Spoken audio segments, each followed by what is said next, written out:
Working for yourself feels like freedom with an occasional existential meltdown. It comes with a steep price and sacrifices you must be willing to pay. So if you're considering whether it's worth going after, let me share some of my personal reflections to help you become aware of what you're in for. This is for you if you are a creative and unconventional person who is hungry for the freedom that you believe you'll enjoy when you are self-employed, or if you're questioning why you already chose to work for yourself and you just need a reminder why it's worth it.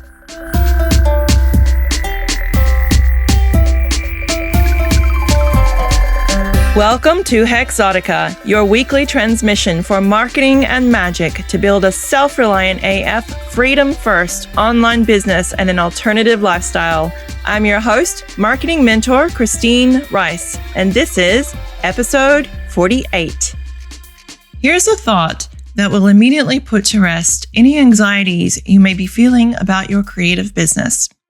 I saw this thought posted by a creative artist in a reel, and it perfectly sums up what I want creative business owners to know about working for yourself. She said, "Do you notice it's always the ones in the 9 to 5 who ask you, but what are you going to do if that little thing of yours doesn't work out? Well, Stacy, I'll do exactly what you're doing. I'll go get a job, get on the payroll, clock in. Why do you see your current situation as my biggest potential failure?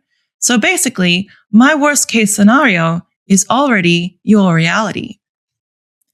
That reel so perfectly encapsulates how I feel every single day. The thing that I remind myself that keeps me going, the thing that I wish that I had heard in the past and that I wish that I could always touch base on when things are really hard and I feel like giving up.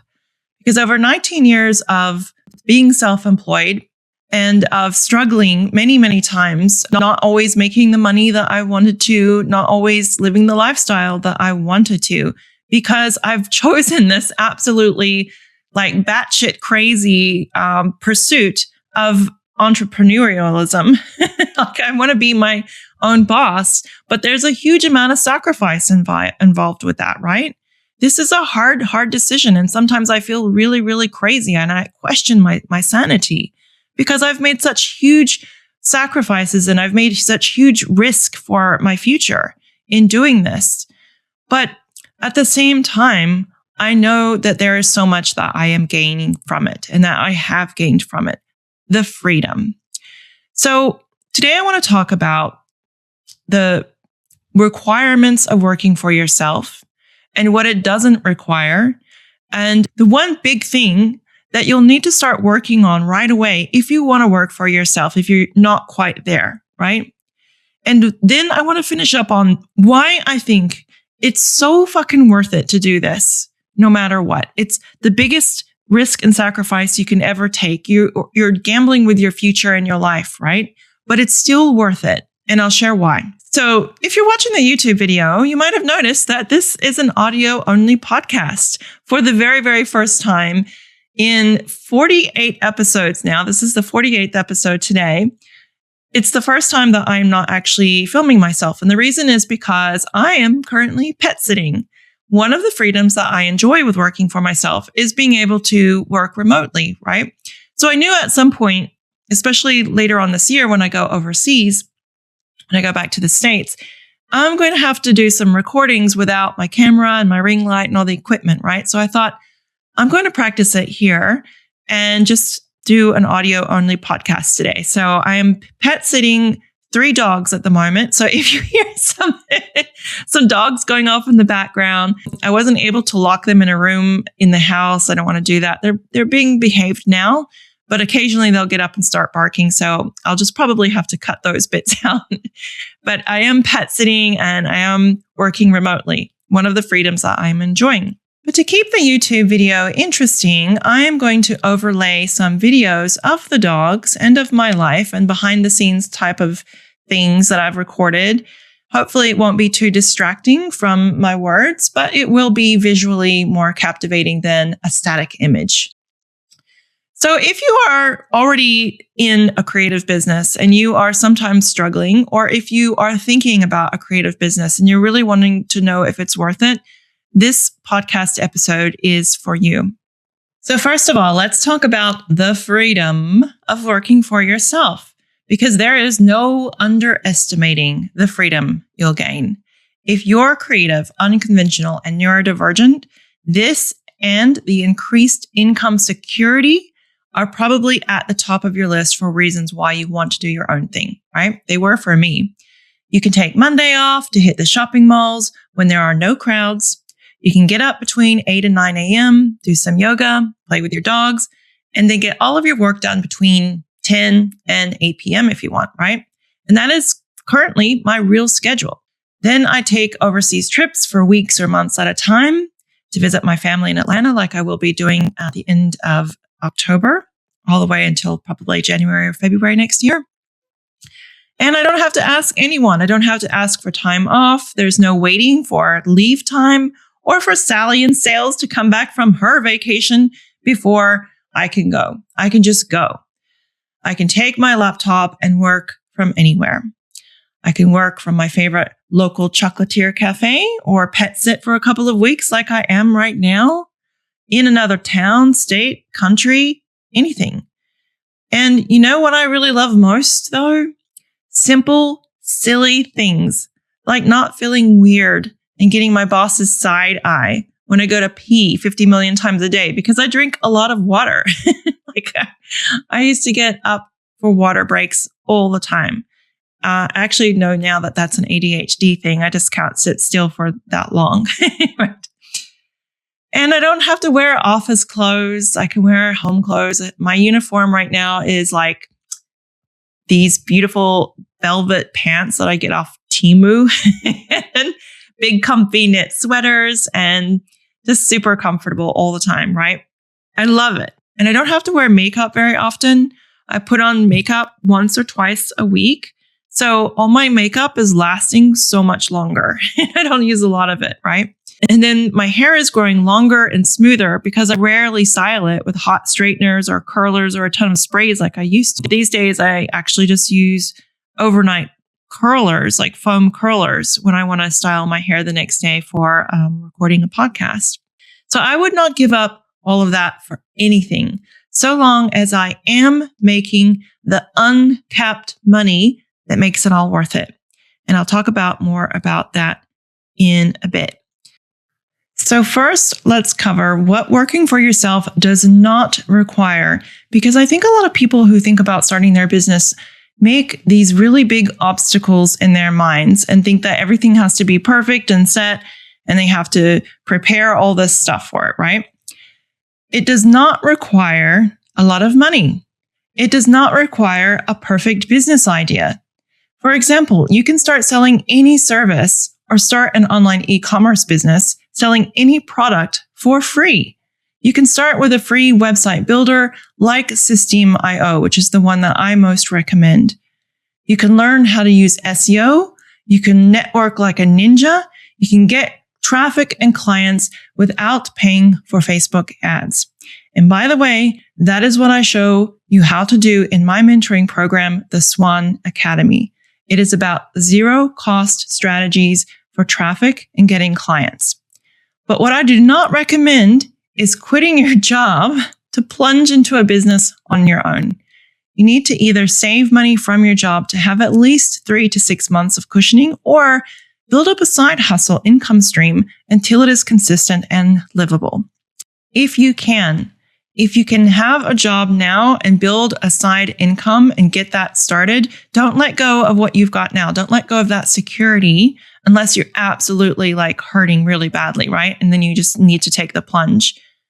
I know I didn't have the option, and I know some of you out there do not have the option yet. When I started, I had just lost my full-time job. This was when I started as a social media manager, my second business venture, right? But I had secured my first freelance social media contract with my last employer, and I had a few weeks payout for being let go. But during the whole time that I was working full time, I was still running my accessories e-commerce business that I had been trying to get going for 8 years on the side. And that was bringing in probably less than $1,000 a month at the time of being let go from this full-time job because it had really kind of taken the back burner. It had become a hobby business, right? But that $1,000 was still super helpful.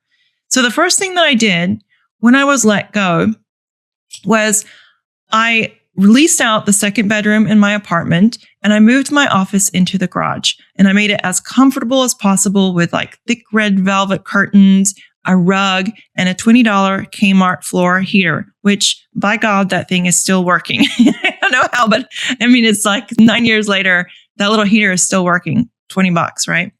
So that's what I did. And that worked really well, though there was a lot of noise in the garage from the birds on the tin roof. Okay. But it was pretty comfortable and it worked and it saved me half of my rent. And rent is always the most expensive thing. So that is the first thing that I would recommend looking at. Is there a room that you can rent out?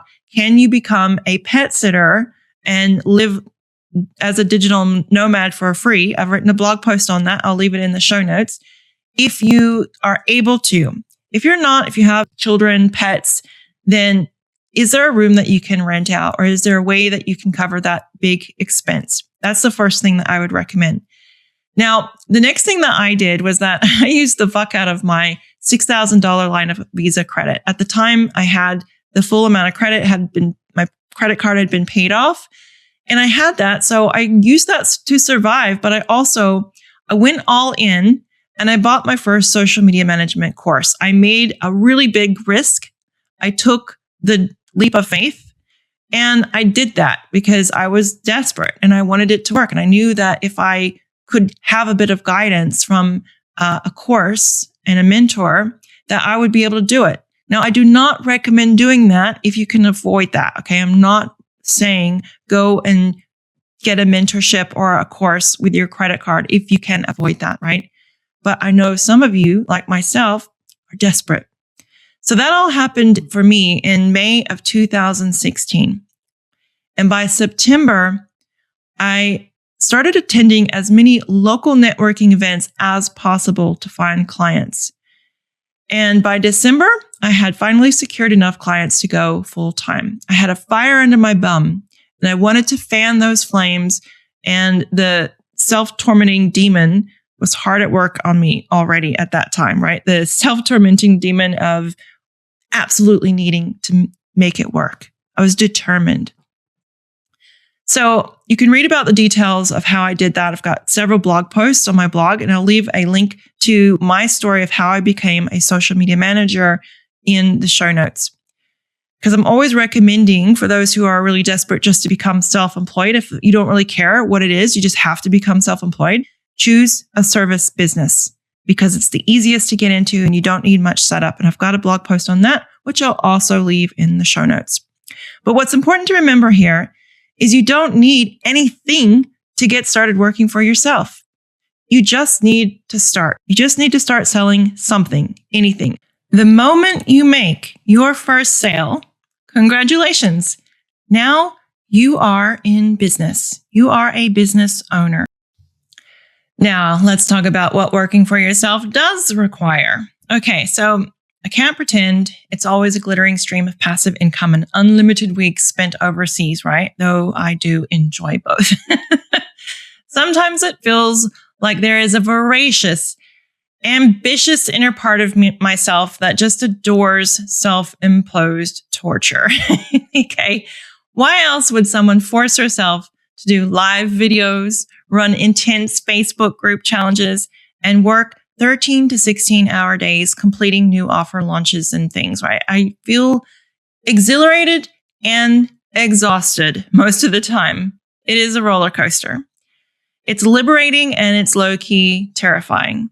It's freedom, yes, but it comes with a side of existential dread, sometimes complete meltdowns. What working for yourself requires more than anything is a constant need for self-improvement. You will be challenged every single day, every single month, every single year. You will make massive self-improvement leaps. You will probably outgrow a lot of the people that you surround yourself with now, including your relationship. It will require that you work and self-improve yourself in the areas of self-reliance, self-discipline, and self-introspection, which you just do not need when you're employed. And by the way, if you are someone who thinks that they're not self-disciplined, I have written another blog post on that and how when you are working for yourself, one of the things that becomes a lot easier is the self-discipline. You're judging yourself and your self-discipline by what it looks like when you are unhappily employed, right? But when you are self-employed, things change really quickly and you become very much more self-motivated. So check the show notes for that blog post as well. When you're employed, you're just not forced to see that you are always in your own way between yourself and your goals. As an employee, you have other things to distract yourself from yourself. And you have lots of other people to blame, like when your boss is an ass, or when there's a company restructuring, or when Sally gets fired, and the office politics gets messy, right? You deal with what you get served when you're an employee. But in entrepreneurship, you are both the server and the served. You're alone. That's the truth of it, even when you've got a team. You're the sole decision maker. Who will you work with? What will you charge? What types of products and services will you sell? How do you make contracts? It's you. The buck stops with you, Signet. So there's one big thing that you will need to start working on right away if you want to start working for yourself. Okay, so for those who are serious and hungry for the freedom of self-employment, there's one essential thing that you're going to need. Belief in yourself. Belief that you can do it. You can make it work. You can even go beyond just surviving. That you can thrive. That you are willing to do fucking anything for as long as fucking possible to figure out how to make things work. That's what you're going to need. But the good news is that this is something you can work on and strengthen every single day. My personal secret weapon to gaining self-belief is hands down my daily self-coaching rituals. So if you want to learn how I ritualistically self-coach myself every single day, I have a whole newsletter on that called Self-Reliance Rituals. And again, I'll leave that link in the show notes. Self-coaching is an important part of most entrepreneurs' daily ritual, usually in the morning. Another part is a little more obscure and a little less known, and that is energetics.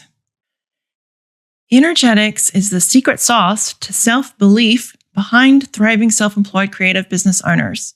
So energetics is your vibe. It's raising your vibe. It's everything that you need to do to stay on top of your game. It's how you check yourself. It's how you check in with yourself to make sure that your mindset is ready for what you have to take on that day. So I believe it's okay to consume before you create for only one creator that you admire each day. The one that helps you with your energetics and to raise your mood and your vibe. And they're not just speaking about business and marketing strategy, right? So this is the person who gives you the most inspiration, the most motivation, the most self-belief strengthening exercises for whatever season you're in and in your business or for whatever task you need to do. So for example, I will listen to one podcast episode or YouTube video by the person who is speaking to my soul before I get out of bed. Or I'll read one chapter or one email of theirs before I write my own.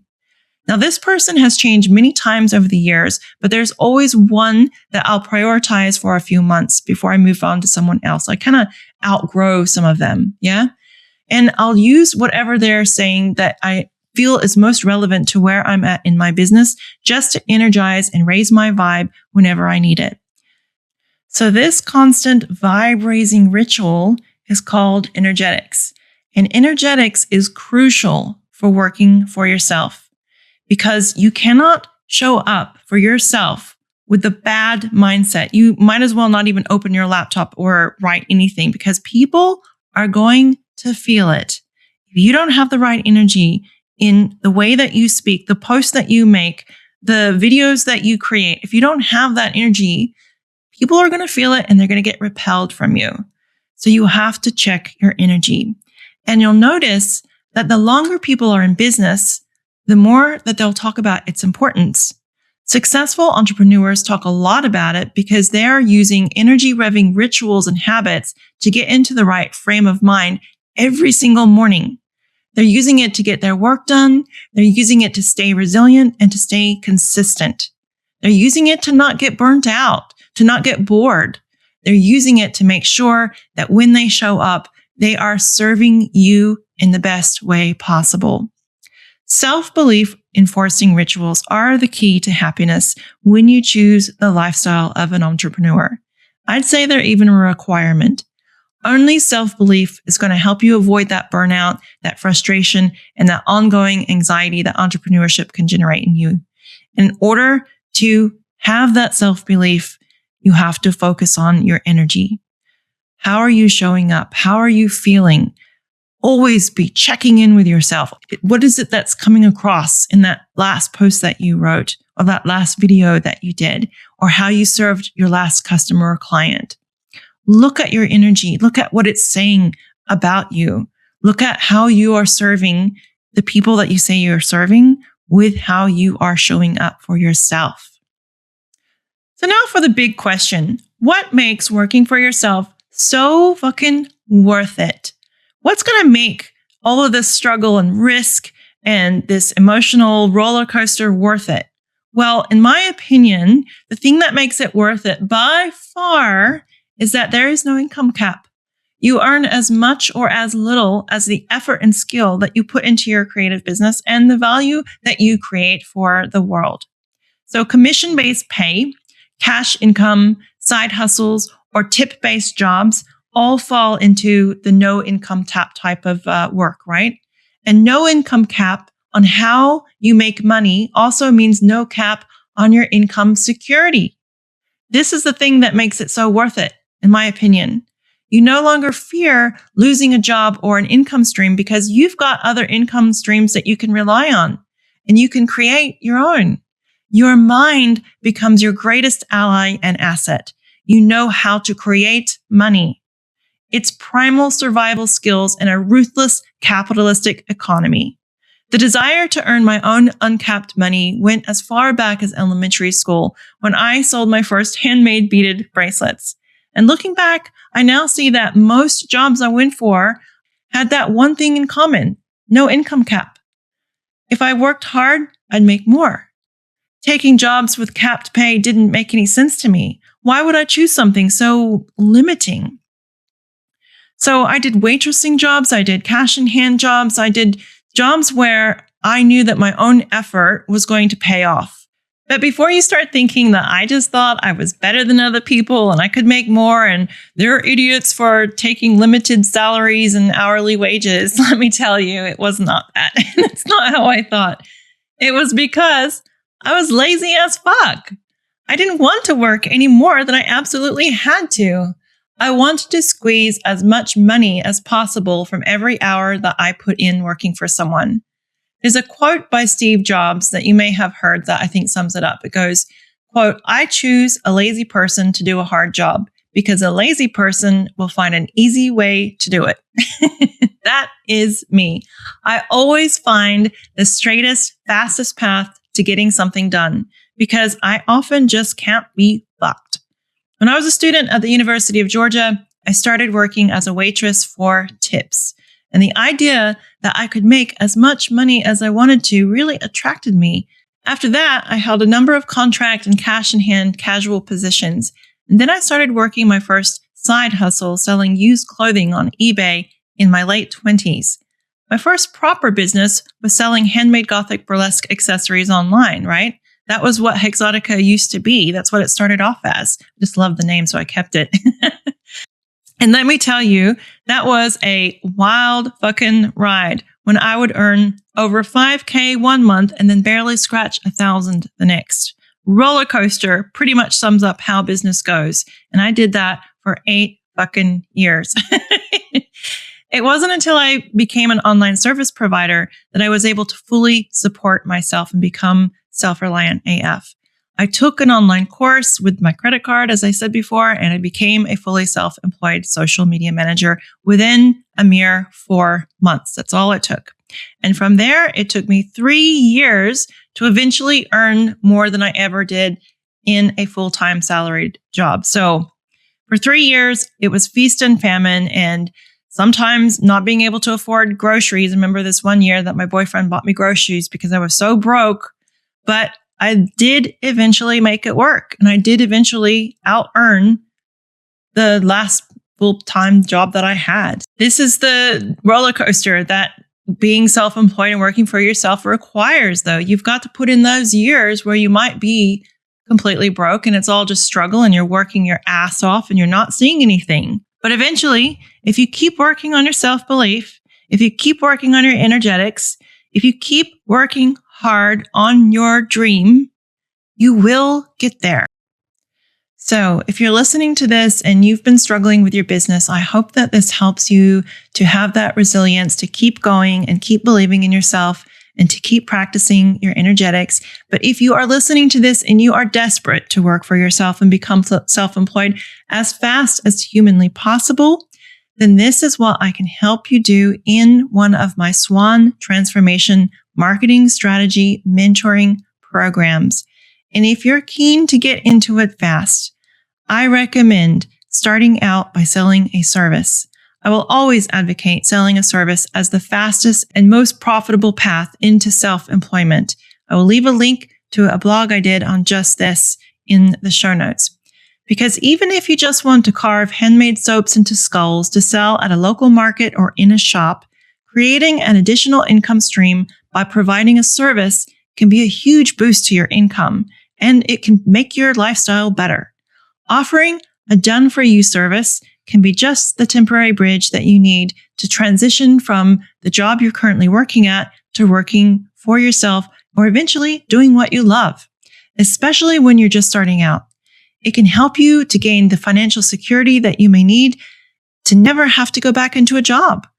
But more importantly, you'll get the skills so that you'll never have to go back into a job.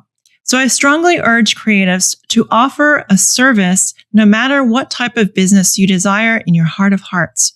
Coming up with a service idea that aligns with your creative business is just one of the things that I can help you do. In my mentoring program, the Swan Academy, we can work one-on-one for 4 weeks to help you get things started. Offering a service is also ideal for you if you're still not quite sure what the fuck you want to do eventually, right? It's just enough to get you started. And it's okay if you don't actually know what you want to do, right? You do not have to create a perfect business idea right from the start. You don't have to do exactly what you love doing, right?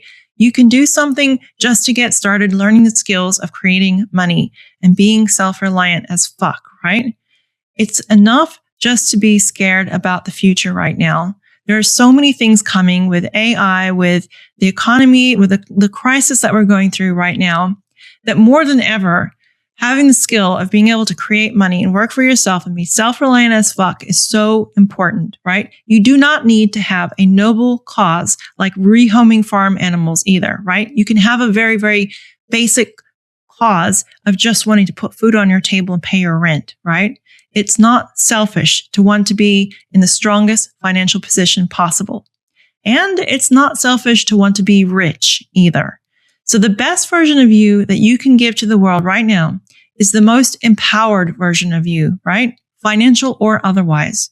But whatever you choose to do, it's good to find that one thing above all that you can believe in that'll make working for yourself feel worth it. And for me, that's uncapped income potential. The sky is the limit kind of thinking, right? I thrive on that. I thrive on Delulu is a Solulu ideas, right?